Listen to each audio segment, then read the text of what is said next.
No silêncio absoluto de um Japão que acordava para a modernidade, havia um intervalo de tempo que a maioria ignorava, mas que, para algumas pessoas, representava muito mais do que apenas uma hora avançada da madrugada. Entre 3h10 e 3h20 da manhã, o país parecia existir em um estado suspenso, onde ruas ficavam completamente vazias, trabalhadores noturnos já estavam recolhidos e o amanhecer ainda parecia distante demais para oferecer qualquer sensação de segurança. Para os místicos, essa era a faixa em que o mundo espiritual teria mais força. Para enfermeiros e vigilantes noturnos, era a hora em que pacientes mais frágeis faleciam. Para estudiosos do comportamento humano, era o período de maior vulnerabilidade psíquica.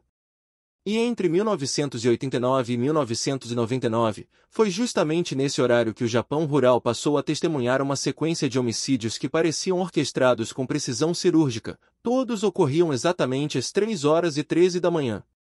Eu sou Brian, e bem-vindo a mais um episódio de Ossos Perdidos. Hoje vamos mergulhar em um dos casos mais enigmáticos da história criminal japonesa, onde o tempo não era apenas um detalhe, era a assinatura de um assassino metódico, controlador e completamente obcecado. Um criminoso que parecia viver apenas para repetir o mesmo ritual, sempre marcado pelo ponteiro do relógio. Um predador noturno que ficou conhecido como o assassino das 3h13. A primeira morte registrada, posteriormente conectada ao caso, ocorreu em setembro de 1989, em uma pequena cidade costeira da província de Toyama. Naquela noite, uma chuva fraca caía sobre os telhados antigos das casas, e os faróis solitários dos postes davam à rua uma aparência fantasmagórica. A vítima, Masato Fujitani, um comerciante de 41 anos, foi encontrado na manhã seguinte dentro de sua própria residência. A porta estava destrancada. A janela dos fundos, ligeiramente aberta. E, acima de tudo, o relógio analógico de parede, que havia parado às 3h13, indicava um horário muito específico, quase como se fosse uma mensagem deixada ali de propósito. Masato estava caído no tatame, com as mãos dispostas de maneira estranhamente delicada sobre o peito, como se alguém tivesse arrumado seu corpo depois da morte. Não havia sinais de briga, e, por mais estranho que parecesse, não havia também indícios de invasão forçada. Tudo estava exatamente onde deveria estar, exceto pelo relógio parado e por uma pequena marca circular no pescoço da vítima, resultado de forte compressão. Embora o país tivesse bons peritos, nada na cena ligava o assassinato a alguém em particular. A polícia local tratou o episódio como um crime isolado. O silêncio dessa primeira morte durou muito pouco. No início de 1990, a província vizinha registrou a morte de uma professora aposentada, Keiko Murakami, de 63 anos. Ela vivia sozinha, era querida por todos e, segundo os vizinhos, levava uma vida tranquila.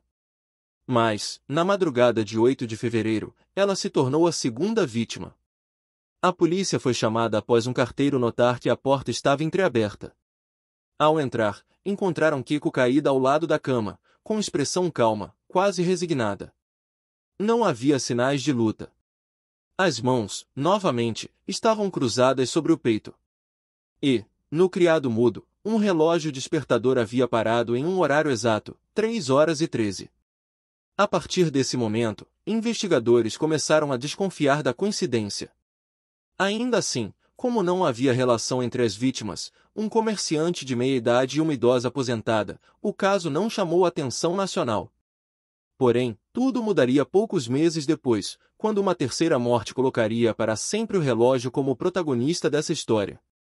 Em novembro de 1990, um jovem universitário de 21 anos, Takumi Ishida, foi encontrado morto em seu pequeno apartamento em Kanazawa. A porta estava destrancada. Sua câmera fotográfica caída no chão.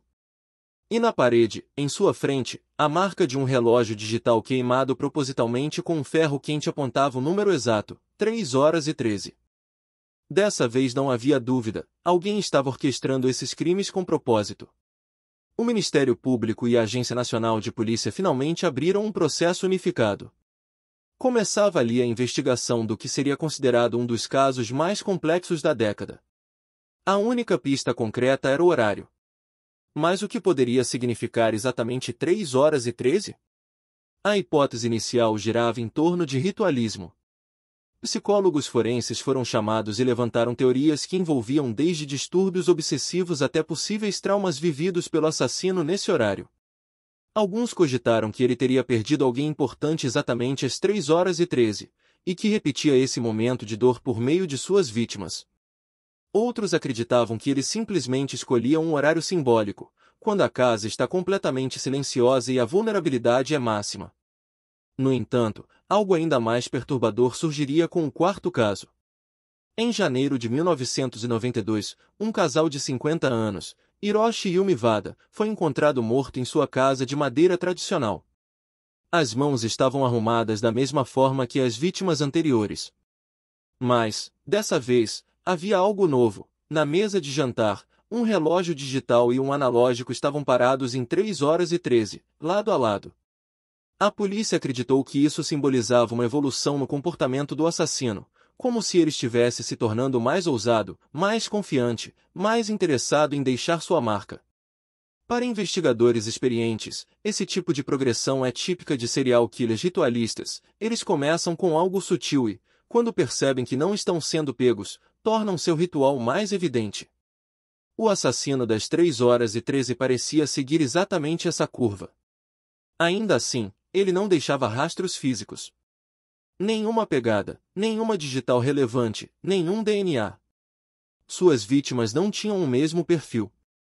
Elas variavam em idade, gênero, profissão, local de moradia e condição física. A única constante era a ausência de sinais de luta, o arranjo cuidadoso das mãos, claro, o horário.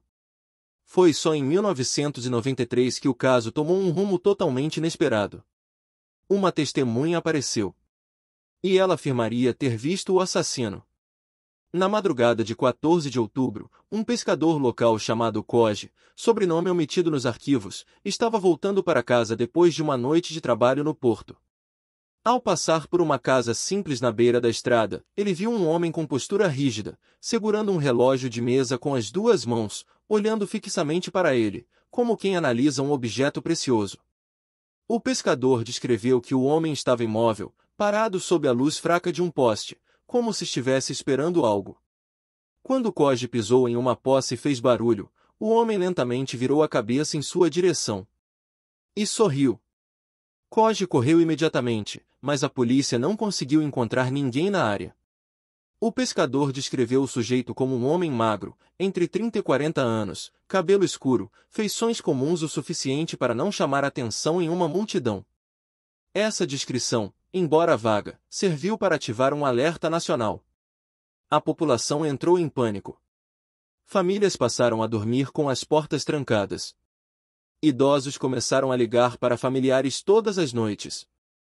O horário 3h13 tornou-se tão comentado que jornais passaram a tratar o assassino quase como uma entidade folclórica. Mas então, de forma repentina, os crimes pararam. Nenhuma nova morte ocorreu entre 1993 e 1995. A polícia acreditou que o assassino poderia ter sido preso por outro crime, ter mudado de país, ter morrido ou simplesmente ter se cansado de seu ritual. Mas, em 1996, ele voltou. Dessa vez, com algo que mudaria tudo. A vítima foi Anai Kirishima, de apenas 17 anos. Ela foi encontrada em casa, sentada no sofá, com a televisão ligada em estática. As mãos estavam cruzadas sobre o peito. E, no chão, havia um relógio digital novo, comprado naquele mês, programado para tocar às 3h13. Conforme a investigação revelou, o assassino havia ajustado o alarme para soar alguns minutos depois de sua fuga, numa espécie de zombaria à polícia.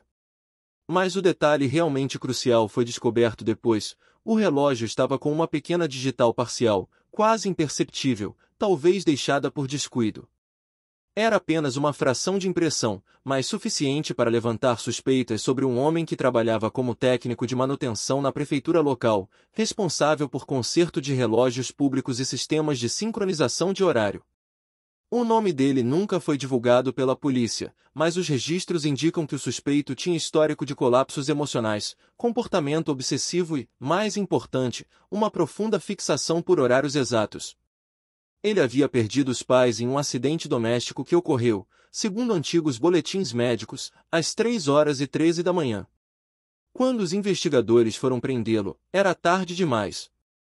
O homem havia desaparecido completamente. Sua casa estava vazia, abandonada às pressas. Sobre a mesa, apenas um relógio parado. Em 3h13. Sua fuga nunca foi explicada. Alguns acreditam que ele tirou a própria vida. Outros acham que ele se escondeu em alguma cidade remota, vivendo sob outra identidade. E há quem defenda que ele simplesmente concluiu seu ritual e decidiu que não precisava continuar matando. Mas a história ainda guarda um último elemento perturbador. Em 1999, 3 anos após o desaparecimento do suspeito, um relógio de parede de uma estação ferroviária parou abruptamente em 3h13. E no banco mais próximo, havia uma fotografia antiga de uma das casas onde um crime havia ocorrido. A foto era recente, tirada à luz do amanhecer. O local exato onde o corpo havia sido encontrado anos antes. A polícia nunca conseguiu identificar quem deixou a foto ali. Desde então, o Japão não registrou nenhum homicídio oficialmente conectado ao caso. Mas, em fóruns online, moradores de regiões rurais dizem que, vez ou outra, relógios digitais piscam sozinhos nesse horário. Outros relatos falam de um homem solitário caminhando à noite segurando um relógio de bolso, sempre às vésperas do aniversário dos crimes. Talvez um imitador. Talvez o próprio assassino. Talvez apenas coincidência. Mas para quem viveu aquela década, 3h13 nunca mais foi apenas um horário. Virou um símbolo de medo, vulnerabilidade e de um mistério que permanece sem solução até hoje. Se você acredita que o assassino ainda está vivo, escondido em algum lugar do Japão, ou se acha que os crimes foram interrompidos porque ele atingiu seu objetivo ritualístico, deixe sua opinião nos comentários. Teorias sobre esse caso nunca são demais, e talvez uma delas esteja mais próxima da verdade do que imaginamos. Não esqueça de deixar seu like, se inscrever no canal e ativar as notificações para acompanhar nossos próximos episódios. Ainda há muitos casos obscuros, perturbadores e inexplicáveis que precisamos explorar juntos.